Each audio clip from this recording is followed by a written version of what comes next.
Way back in 1939, FDR had learned that the Germans, Hitler, was trying to develop an atomic bomb. He learned this from Albert Einstein.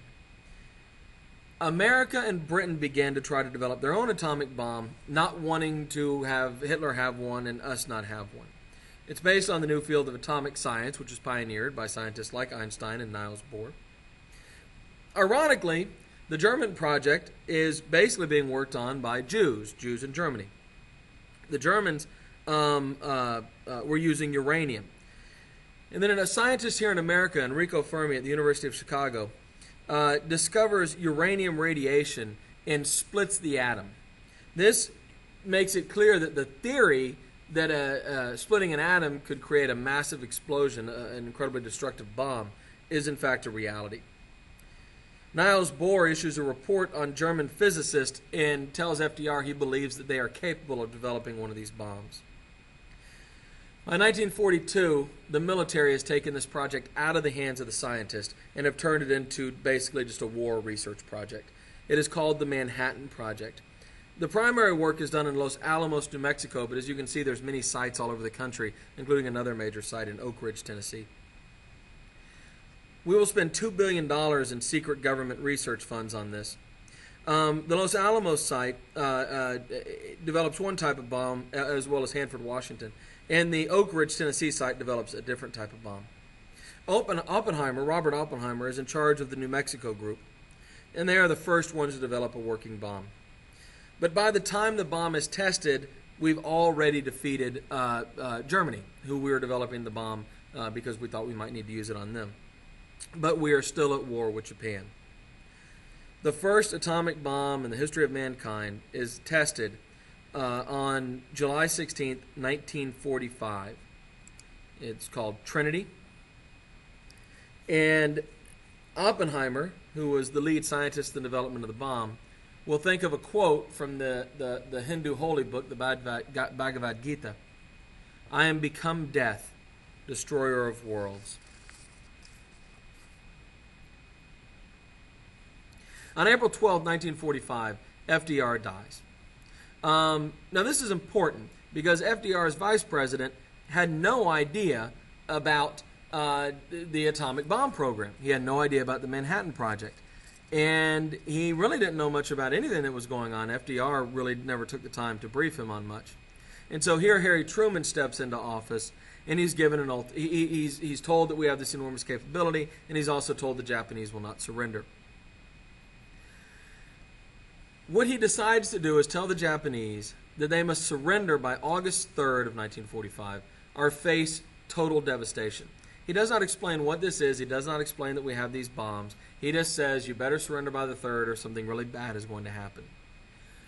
The Japanese government appears to be willing to surrender at first until hardliners in Japan stage a coup and seize control of the government and refuse to surrender. The issue is still the emperor. What will happen to the emperor if the Japanese surrender?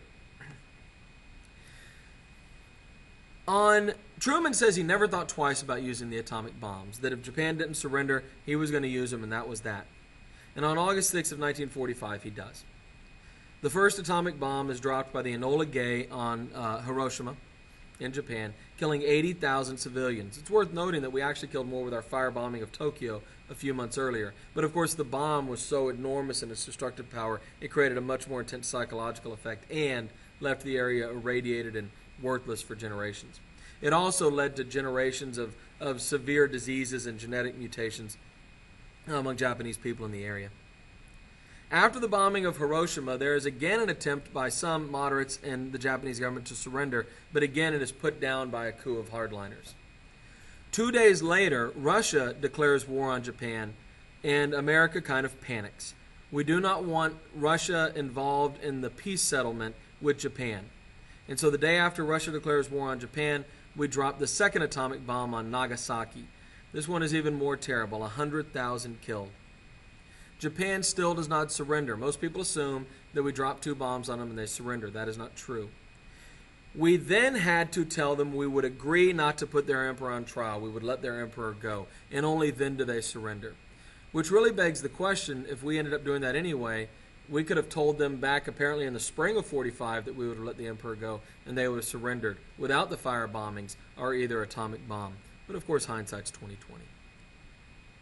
On September 2nd of 1945, it's Victory in Japan Day. And this is really the big one, not because the Japanese theater was more important than the European theater, but because it was the last one. War is over. If you made it to this point, if your husband or brother or father or son made it to this point, he probably wasn't going to die in the war. Unfortunately, there were a few people who died after this. Of course, we have this classic photograph taken at the time of this sailor celebrating coming home and surviving the war and America winning the war. And America will emerge as the richest and most powerful nation in the world. In World War II, over 60 million people will be killed. Although only 322,000 of those will be Americans, an enormous number. But it is worth pointing out that many of the other countries involved suffered much more than America. About 800,000 Americans will be injured. But all told, 2.5% of the population of the world will die in World War II. But you might think this would lead to an enormous period of peace and a chance for America to relax, but it does not. Already, as we saw in the race to Berlin, as we saw in the dropping of the second atomic bomb in Japan, we already consider ourselves to be in an undeclared conflict with the Soviet Union. There's a great story, I believe it's Robert Towne, the screenwriter who wrote Taxi Driver, said he was playing in his yard when he was a little kid and he heard on the radio that the Japanese had surrendered. And he went to his neighbor and he said, "Hey, did you hear that the Japanese surrendered? The war's over." And she apparently said, "The next one will be with Russia," and slammed the door in his face. So people were very much already in mind that Russia was now our new rival. The Cold War, which is going to last from 1939 until about 1989, is based on the threat of a potential third major conflict. Fortunately, that does not happen.